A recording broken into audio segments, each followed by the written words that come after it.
ചേട്ടാ, വയലിന് മരുന്നടിക്കുന്നതും കുട്ടികൾക്ക് വിഷം കൊടുക്കുന്നതും ഒന്ന് തന്നെയാ. നിർത്തി ചേട്ടാ. ഇപ്പൊ തന്നെ എല്ലാം നശിച്ചിരിക്കാണ് മോളെ. നീ ഇങ്ങനെ വന്ന് ചെയ്യല്ലേ എന്ന് പറയാൻ ഞങ്ങളെ കൊണ്ട് എന്ത് ചെയ്യാൻ പറ്റും? ഇല്ല ചേട്ടാ, സത്യസന്ധമായ ജോലിക്ക് എത്ര ശമ്പളം തരാനും എല്ലാരും തയ്യാറാ. പ്രധാനമായും പഠിച്ചവരും പണക്കാരും ഗ്രാമത്തിലേക്ക് മാറിക്കൊണ്ടിരിക്കുക. ഇപ്പൊ മാർക്കറ്റിലെ ഓർഗാനിക് സാധനങ്ങൾക്കാണ് വില അധികം.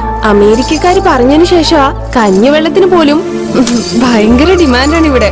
അത് മാത്രമല്ല, കടലമിഠായി, ശർക്കര, എള്ള്, നെല്ല്, പനങ്കരിക്ക്, മൺപാത്രം ഇതെല്ലാം വാങ്ങാൻ വേണ്ടി അമേരിക്കക്കാര് വരി നിൽക്കുക അവിടെ. ചേട്ടൻ വേണമെങ്കിൽ നോക്കിക്കോ, ഒരു ദിവസം എല്ലാവരും നമ്മുടെ മണ്ണിന്റെ മഹത്വം മനസ്സിലാക്കി ഗ്രാമത്തിൽ വന്ന് താമസിക്കും. മദ്രാസിൽ പോയി പഠിച്ചിട്ടും ഈ മണ്ണിനോട് മോൾക്കുള്ള സ്നേഹം പോലെ എല്ലാവർക്കും ഉണ്ടായിരുന്നെങ്കിൽ നന്നായനെ. ഭവാനി, ആ മുതലാളി വിളിക്കുന്നു. ഓം നമഃ ശിവായ. ഓം നമഃ ശിവായ. ഓം നമഃ ശിവായ. ഓം നമഃ ശിവായ. ശിവായ നമഃ. എന്താ സാർ നമ്മുടെ ചാനലിൽ എന്റെ കോൺസെപ്റ്റ് മാത്രം വരാത്തതിന് വിഷമിക്കാതെ വരുന്നതിന് ട്രൈ ചെയ്യാൻ നോക്ക്. കാടും മലയൊക്കെ താണ്ടി ഇയാളെയാണോ ഷൂട്ട് ചെയ്യാൻ വന്നത്? എടാ, അയാൾ സാധാരണ ആളൊന്നുമില്ല. നീ ഒന്ന് വായടച്ചോണ്ട് വാ. ഇയാളാണോ സിദ്ധര്? കണ്ടിട്ട് എന്താ ഉടായി പോലെ തോന്നുന്നു. പുതിയതെന്ന് പറഞ്ഞ് എല്ലാവരും അതിന്റെ പുറകെ പോവാ. നീ പഴയത് അന്വേഷിക്കേ. എടാ, ഇതൊന്നും ടി വിയിൽ കാണാൻ അത്ര ഭംഗിയൊന്നും ഉണ്ടാവില്ല. ഭംഗിയൊന്നും ഇല്ലെങ്കിലും ഇവര് പറയുന്ന കാര്യങ്ങൾക്കൊക്കെ ഭയങ്കര അർത്ഥമായിരിക്കും. അതൊക്കെ ശരിയാ ബ്രോ. പക്ഷെ പെണ്ണിന്റെ പുറകെ പോണ പോലെ ഇയാളുടെ പുറകെ പോയിട്ട് എന്താ കാര്യം? അയാൾക്ക് വേണമെങ്കിൽ ഒരു അര മേടിച്ചു കൊടുത്തിട്ട് ഇന്റർവ്യൂ തുടങ്ങിയാലോ? എടാ, അയാൾ ശപിച്ചെല്ലാം നടക്കും. നീ മിണ്ടാതെ ഇങ്ങോട്ട് വന്നേ. ഇയാൾക്കാണോ ഇത്ര ബിൽഡപ്പ് വരുന്നത്? ഇതെന്താ ബ്രോ, പാർക്കിലൊക്കെ നടക്കുന്ന പോലെ ഈ കാട്ടില് നടക്കുന്നത്?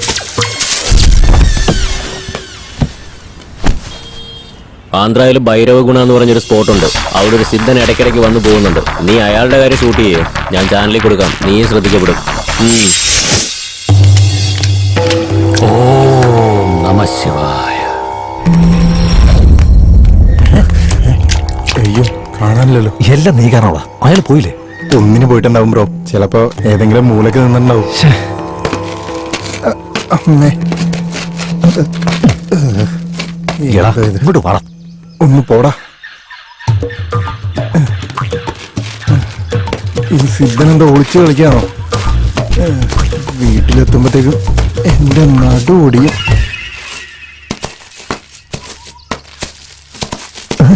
എന്ത് വേണം?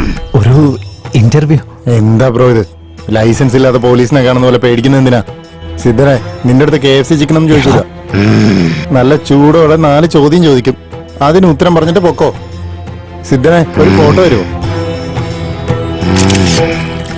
സിദ്ധനെ, അതെ, അവിടെ നിൽക്കേ. സിദ്ധരെ, ഒന്ന് നിൽക്കേ. ശരിക്കും ദൈവമുണ്ടോ? അവരില്ലാതെ നമ്മളെങ്ങനെയാ ജനിക്കുന്നേ? അത് പ്രകൃതി നിയമമല്ല സ്വാമി. പ്രകൃതി തന്നെ ഉണ്ടാക്കിയത് ആ ദൈവമാണ്. ശരി, ദൈവം ഉണ്ടെന്നിരിക്കട്ടെ. ദൈവം ഉണ്ടായിട്ടും ഈ ലോകത്തെന്താ ഇത്രയും ക്രൂരം നടക്കുന്നത്? സ്വത്തിനു വേണ്ടി അച്ഛനെ കൊല്ലുന്നു, ഭക്ഷണത്തിന് വേണ്ടി അമ്മയെ കൊല്ലുന്നു. ഈ നാടടങ്ങിയ രാഷ്ട്രീയക്കാരെ നശിപ്പിക്കുക. എവിടെ നോക്കിയാലും പ്രശ്നങ്ങൾ. കടല് സുനാമി, കരയിൽ ഭൂമി ഒലുക്കം, ആകാശത്തും പ്രശ്നങ്ങളാ, കാറ്റിലാണെങ്കിൽ വിഷം. ഇതിൽ പെട്ട് മരിക്കുന്ന ജനങ്ങളിൽ ദൈവത്തെ വിശ്വസിക്കുന്നതിനുണ്ടാവില്ല. അങ്ങനെയാണെങ്കിൽ ദൈവം അവരെ രക്ഷിക്കണ്ടേ? കഷ്ടപ്പാടിൽ വരാത്ത ദൈവം ഉണ്ടെങ്കിൽ എന്താ, ഇല്ലെങ്കിൽ എന്താ? ദൈവം ഉണ്ടെന്ന് പറഞ്ഞ എല്ലാരും പറ്റിച്ചോണ്ടിരിക്കല്ലേ? അല്ലാവും ഒരുപാട് കഷ്ടപ്പെട്ടിട്ടുണ്ട്. യേശുവിനെ ഒരുപാട് ദ്രോഹിച്ചിട്ടുണ്ട്. രാമനും കാട്ടിൽ ഒരുപാട് കഷ്ടപ്പെട്ടിട്ടുണ്ട്. ഈ കഥയൊക്കെ എങ്ങനെ വിശ്വസിക്കാനാ? നീ പുരാണങ്ങളൊന്നും പഠിച്ചിട്ടില്ലേ? അല്ല, ഇത് കാലാകാലങ്ങളായിട്ട് പറയുന്ന കഥയല്ലേ? അതെ സിദ്ധരെ, ഒരു മിനിറ്റ്. ഞാൻ ചോദിക്കുന്ന ചോദ്യത്തിന് മറുപടി പറ. അങ്ങനെയെങ്കിൽ കൺമുമ്പിൽ നടക്കാൻ പോകുന്ന കഥ നീ തന്നെ പോയി കാണാം. വടക്കം പറ്റി ഇവിടെ ഒന്ന് വടക്ക് 400 മൈൽ ദൂരത്തിലാ ഉള്ളത്. ആദിശക്തി അവിടെ കുടികൊള്ളുന്നു. നിനക്ക് നല്ല വിശ്വാസമുണ്ടെങ്കിൽ, നിന്റെ മനസ്സിൽ ധൈര്യം ഉണ്ടെങ്കിൽ, അത് കഥയാണോ ദൈവമാണോ എന്ന് നോക്ക്. അവിടെ ഒരു പ്രധാന സംഭവം നടക്കാൻ പോകുന്നു. ഇതെല്ലാം നിങ്ങൾക്ക് എങ്ങനെ അറിയുന്നത്? നിന്റെ ചോദ്യങ്ങൾക്കെല്ലാം അവിടെ മറുപടി കിട്ടും. ഈ സിദ്ധനും നമ്മുടെ നാട്ടിലെ രാഷ്ട്രീയക്കാരെ പോലെ ബ്രോ. കുഴപ്പിക്കുന്ന ചോദ്യം ചോദിച്ചു കഴിയുമ്പോ ഓടിക്കളയാണല്ലോ.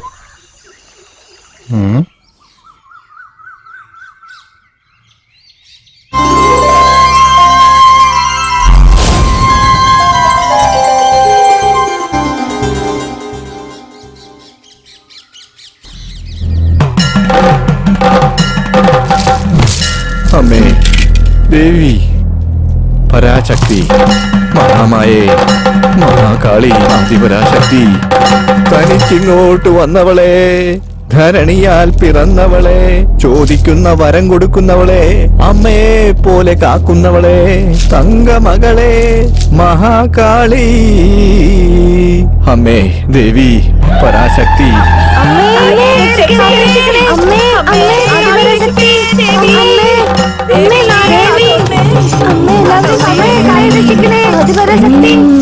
അമ്മേ ദേവി ആദിപരാശക്തി. എന്താടാ എല്ലാവരും ഇങ്ങനെ നോക്കി നിൽക്കുന്നേ? ഞാൻ ആരാണെന്ന് മനസ്സിലായില്ലേ? വന്നതാരാ മകളെ, എന്നോടൊന്ന് പറ. ശക്തിയാടാ, ആദിപരാശക്തി. അമ്മേ ആദിപരാശക്തി. അമ്മേ ദേവി ആദിപരാശക്തി. ഭാഗ്യവാനാടാ നീ. നിന്റെ അച്ഛനപ്പൂപ്പന്മാർക്ക് കിട്ടാത്ത ഭാഗ്യം ഇപ്പൊ നിനക്ക് കിട്ടാൻ പോവാടാ. മനസ്സിലാവുന്നുണ്ടോ? അമ്മേ അമ്മേ ആദിപരാശക്തി. ഓം ശക്തി ഓം ശക്തി. ഒരു നീണ്ട നാളായി നടക്കുന്ന പ്രശ്നം തീർക്കാൻ സ്വയമേ വന്നതാണ് ഞാൻ. ശക്തിയാണ്, ആദിപരാശക്തി. അമ്മേ നിങ്ങൾക്ക് എന്താ വേണ്ടത്? ഞാൻ ഇരിക്കുന്ന സ്ഥലത്ത് തന്നെ എനിക്ക് വേണ്ടി ഒരു ക്ഷേത്രം പണിയ. അതിന് വന്നതാണ് ഞാൻ, മഹാശക്തി. അമ്മേ രക്ഷിക്കണം അമ്മേ ദേവി. എല്ലാവരെയും കാത്തുരക്ഷിക്കണം അമ്മേ. ഉണ്ടാക്കാം. ആളുകൾ നന്നായിട്ടിരിക്കണേ, ഈ നാട് നന്നായിട്ടിരിക്കണേ, എന്റെ വംശം നിലനിൽക്കണം. എന്റെ സ്വത്ത് വിറ്റിട്ടാണെങ്കിലും ഞാനിവിടെ ക്ഷേത്രം നിർമ്മിക്കും. ആദിപരാശക്തി. എല്ലാവരും കേട്ടില്ലേ? നമ്മുടെ ഈ നാട് വികസനമില്ലാത്താണെന്ന് പറഞ്ഞു നടന്നവരോട് ഞാനുണ്ടെന്ന് പറഞ്ഞ് സാക്ഷാൽ ആദിപരാശക്തി തന്നെ വന്നു. എല്ലാവരോടും ഞാൻ ഒന്ന് പറയാണ്, അമ്പലം കെട്ടണമെന്ന് ദൈവം എന്നോട് മാത്രമല്ല പറഞ്ഞത്, എന്നെ സാക്ഷിയാക്കി നിങ്ങൾ എല്ലാവരോടുമായിട്ടാ പറയുന്നത്. ഇത് നാടിന്റെ വിഷയമായിട്ട് കാണാതെ നിങ്ങളുടെ സ്വന്തം വിഷയമായിട്ട് കാണും. ദേവി പറഞ്ഞതുപോലെ ഇവിടെ അമ്പലം പണിത് കഴിഞ്ഞാൽ നമ്മുടെ നാടും എല്ലാം നന്നാവും, നമ്മുടെ ഭൂമിയും നന്നാവും. അമ്മേ ശക്തി. അതെ, ഞാൻ പൂര നക്ഷത്രം. എന്താ ചോദിച്ചേ? പൂരത്തിൽ ജനിച്ചവര് പൂജാരിയാവുന്ന എന്റെ മുത്തശ്ശി പറയാറുള്ളത്. എടാ, ഞാൻ പൂജാരിയായിട്ട് പോയാലും നീയല്ലേ അവിടെ മണിയടിക്കുന്നത്? ഒന്ന് വാടാ, ജോലി നോക്കാം. ആ കിട്ടിയ സിദ്ധനെ വെച്ചിട്ട് നമുക്ക് ഈ മാസത്തെ ചെലവ് നോക്കാം. ഞാൻ എന്താ നിങ്ങളോട് ചോദിക്കാൻ പോകുന്നത്? KFC ചിക്കൻ ഒന്നും അല്ലല്ലോ. ചൂടോടെ 4 ചോദ്യം ചോദിക്കും, അതിന് ഉത്തരം പറഞ്ഞിട്ട് എങ്ങോട്ടാന്ന് വെച്ചാ പോക്കോ. അല്ല, സിദ്ധന്റെ കൂടെ സംസാരിച്ചൊക്കെ നീ മര്യാദയ്ക്ക് റെക്കോർഡ് ചെയ്തില്ലേ? റെക്കോർഡിംഗ് ചെയ്താണല്ലോ ബ്രോ. അങ്ങനെയാണെങ്കിൽ ദൈവം അവരെ രക്ഷിക്കണ്ടേ? കഷ്ടപ്പാടിലില്ലാത്ത ദൈവം ഉണ്ടെങ്കിൽ എന്താ ഇല്ലെങ്കിൽ എന്താ? എടാ, നീ നുണ പറയില്ലേ? ഈ ഇന്റർവ്യൂലൊന്നും സിദ്ധനെ കാണുന്നില്ലല്ലോ. അയാൾ അവിടെ വെച്ച് കാണാതെ പോയല്ലോ. എനിക്ക് നല്ല ഓർമ്മയുണ്ട്. ഞാൻ റിവൈൻഡ് ചെയ്ത് നോക്കിയോ, പക്ഷെ ഉണ്ടായിരുന്നു. ഇപ്പൊ എവിടെ പോയെന്ന് അറിയില്ലല്ലോ. എടാ, മുന്നിലും പിന്നിലും എല്ലാം ഉണ്ടല്ലോ, നടുവിൽ സിദ്ധനുമായിട്ട് സംസാരിച്ച് മാത്രം കാണുന്നില്ലല്ലോ. അങ്ങനെയാണെങ്കിൽ അയാൾ ഒറിജിനൽ സിദ്ധൻ തന്നെയാണോ? അയാൾ ഒറിജിനൽ സിദ്ധനാണെങ്കിൽ അയാൾ പറഞ്ഞൊക്കെ ശരിയാ. എടാ, നീ കറക്റ്റാ പറഞ്ഞേ. നമ്മൾ ഫേമസ് ആവാനുള്ള സമയം വന്നു കഴിഞ്ഞു. അയാൾ പറഞ്ഞ ഗ്രാമത്തിൽ പോകുന്നു, അവിടെ നടക്കുന്നതല്ല ഷൂട്ട് ചെയ്യുന്നു, അതെല്ലാം ന്യൂസ് ചാനലിൽ നമ്മൾ കൊടുക്കുന്നു, എന്നിട്ട് ഫേമസ് ആവുന്നു. അല്ല, അയാൾ പറഞ്ഞ ഗ്രാമത്തിന്റെ പേരെന്താ? ചോദിച്ച നിനക്കറിയാത്തപ്പോ കൂടെ നിന്ന് എനിക്കെങ്ങനെ അറിയാനാടാ? 40 മൈൽ ദൂരത്തിൽ എവിടെയോ തെക്ക് ദിശയിലാണെന്നാ പറഞ്ഞേ. പട്ടി പട്ടി പട്ടി, ആണ്ടിപ്പട്ടി, വാടിപ്പട്ടി, വടക്കംപട്ടി. ആ, വടക്കംപട്ടി. Correct bro. ഈ പ്ലാൻ നിങ്ങൾക്ക് ഇഷ്ടപ്പെടും സാർ. നമ്മുടെ അമ്പലത്തിന് ചുറ്റും ഒരുപാട് എംപ്റ്റി സ്പേസ് കണ്ടോ? ഇവിടെ ഒരുപാട് ലോഡ്ജ് പണിതിട്ട് ഭക്തർക്ക് താമസിക്കാനുള്ള സൗകര്യം ഒരുക്കാം. കാരണം മണി ഈസ് വാല്യുബിൾ. കണ്ടോ, ഇവിടെയാണ് അമ്പലത്തിന്റെ ഗോപുരം. ഈ ഭാഗത്ത് 2 കട കൂടി പണിയാം. ഭക്തരുടെ ആവശ്യങ്ങളെല്ലാം പൂർത്തീകരിക്കാം. അങ്ങനെ അമ്പലത്തിലേക്കുള്ള വരുമാനവും കൂടിക്കോളും. എനിക്ക് അമ്പലത്തിന്റെ ലാഭം ഭയങ്കര പ്രധാനമാണ് സാർ. കാരണം മണി ഈസ് വെരി വാല്യുബിൾ. ഇതാണ് കാർ പാർക്കിംഗ് ഏരിയ സാർ. കാറിലും ബൈക്കിലും വരുന്ന ഭക്തരുടെ ഇത് കാശ് മേടിച്ച് ലാഭം കൂട്ടാം. എനിക്ക് അമ്പലത്തിൽ കാശ് എപ്പോഴും വന്നോണ്ടിരിക്കണം sir. Money is very valuable. പിന്നെന്താണ്? എനിക്കറിയാം സാർ, നിങ്ങൾക്ക് ആ പ്രൊജക്ട് നന്നിട്ട് ഇഷ്ടപ്പെടുള്ളൂ. പിന്നെന്താ, അയ്യരോട് പറയാൻ പറ. ഒരു നല്ല ദിവസം നോക്കി ഭൂമി പൂജ ചെയ്യാലോ. എങ്ങനെയുണ്ട്? ഇല്ല മോനെ, അതൊന്നും വേണ്ട. എന്താ സാർ, പുറത്ത് 4 കട ഉള്ളിൽ 4 കട, ബഡ്ജറ്റ് കൂടി പോകുന്ന വിചാരിച്ചാണോ? വേണ്ട, വിട്ടേക്കാം.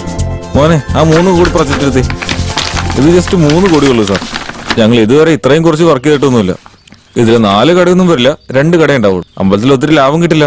അതുപോലെ പുറത്ത് ഒരേ ഒരു കടയേ വരുള്ളൂ. അത് ഓക്കെ അല്ലേ സാർ? അല്ല മോനെ, ഞാൻ പറഞ്ഞു വരുന്നത് എന്താന്ന് വെച്ചാ, സോറി സാർ, ഇതീ കുറച്ച് കോട്ട് ചെയ്ത് എനിക്ക് വർക്ക് ചെയ്യാനേ പറ്റില്ല. നിങ്ങൾ ഇതീ കുറച്ച് ചെയ്യണമെങ്കിൽ നിങ്ങൾ നിങ്ങളുടെ അമ്പലം വല്ല പട്ടികാട്ടിലും പണിയണം സാർ. മതി നിർത്ത്, വായി തോന്നിയ പോലെ ഒന്നും പറയണ്ട. സോറി സാർ, പ്രോജക്റ്റ് ഇഷ്ടപ്പെട്ടില്ല എന്ന് പറഞ്ഞ നിങ്ങൾ ക്ഷേത്ര നിർമ്മാണം ഒരു പ്രൊജക്റ്റ് ആയിട്ടാ കാണുന്നത്. പക്ഷെ എന്റെ അച്ഛൻ അതൊരു പുണ്യപ്രവൃത്തിയാണ്. പുറത്ത് കട പണിയാം, അകത്ത് ഹോട്ടൽ പണിയാന്ന് പറയുന്ന നിങ്ങൾക്ക് ക്ഷേത്ര നിർമ്മാണം എങ്ങനെയാണെന്ന് അറിയില്ലല്ലോ. അതുകൊണ്ട് അച്ഛൻ ഇത് ഇഷ്ടമാവാത്തെ. എന്റെ അച്ഛൻ ഇത് പേരിന് വേണ്ടിയോ കച്ചവടത്തിന് വേണ്ടിയോ അല്ല കെട്ടുന്നത്, ജനങ്ങളുടെ നന്മയ്ക്ക് വേണ്ടിയാ. നിങ്ങൾക്ക് നിങ്ങളുടെ തൊഴിലും ബഹുമാനമില്ല, ഞങ്ങളുടെ ദൈവത്തിനും ബഹുമാനമില്ല. നിങ്ങൾക്ക് പോകാം. ഒരു മിനിറ്റ് നിൽക്ക്. പഴയ കാലത്തെ ക്ഷേത്രങ്ങളൊന്നും നിങ്ങളെപ്പോലെ എഞ്ചിനീയേഴ്സ് പണിതല്ല. ഞങ്ങൾക്ക് എങ്ങനെ പണിയണമെന്ന് അറിയാം. നിങ്ങൾ പൊക്കോ. നമ്മളെപ്പോലെ എഞ്ചിനീയറിംഗ് പഠിച്ചതിന്റെ അഹങ്കാരത്തിൽ സംസാരിക്കുന്നു. ഞാൻ എന്തെങ്കിലും തെറ്റായിട്ട് പറഞ്ഞു? അതൊന്നുമില്ല മോളെ, ഞാൻ പറയാൻ വന്ന കാര്യം തന്നെയാ നീയും പറഞ്ഞത്. ആർക്കും കുഴപ്പമൊന്നുമില്ലല്ലോ. ഇവിടെ ഒരുപാട് കാശുണ്ടാവുമെന്ന് പറഞ്ഞിട്ട് ഇവിടെ ഒരു ചില്ലി കാശ് പോലും ഇല്ലല്ലോ. ഒന്നും മിണ്ടാതെ വായടച്ച് വാടാ. എല്ലാം വാതിൽ തുറന്ന് നിന്റെ കയ്യിലേക്ക് വരുമോ? ആഹോരിയെ കണ്ടതിന് ശേഷം നിറയെ മാണിക്കും പളപളാ മിന്നുന്ന തങ്കവും കൈ നിറയെ കാശും കിട്ടും.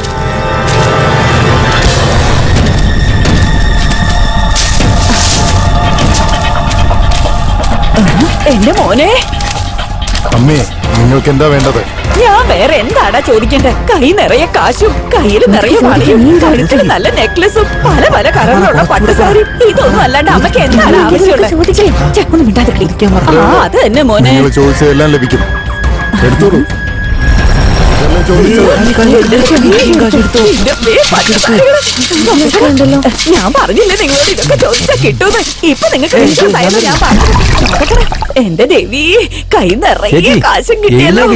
എനിക്ക് വയ്യ. എഴുന്നേക്ക് ചേച്ചി. എന്താ ചേച്ചി, എപ്പോഴത്തെ പോലെ സ്വപ്നം കണ്ടതാണോ? ചേച്ചി ചേച്ചിയുടെ ഭർത്താവിനെ വിശ്വസിക്കുന്നു, ഞങ്ങളാണെങ്കിൽ ചേച്ചിയെ വിശ്വസിക്കുന്നു. ഈ വിശ്വസിച്ചോണ്ടിരുന്നിട്ട് ഒന്നും കിട്ടുന്നില്ലല്ലോ ദൈവമേ. വേറെ എന്തെങ്കിലും വഴി ഇങ്ങനെ നോക്കണം. വിശ്വാസമല്ലാതെ പറയലടി. ആഹോരിയുടെ താപസം ഒന്ന് കഴിഞ്ഞോട്ടെ, നാളെ കാണാം നമുക്ക്. എന്നിട്ട് പങ്കും ചോദിച്ചോണ്ട് വരരുത്.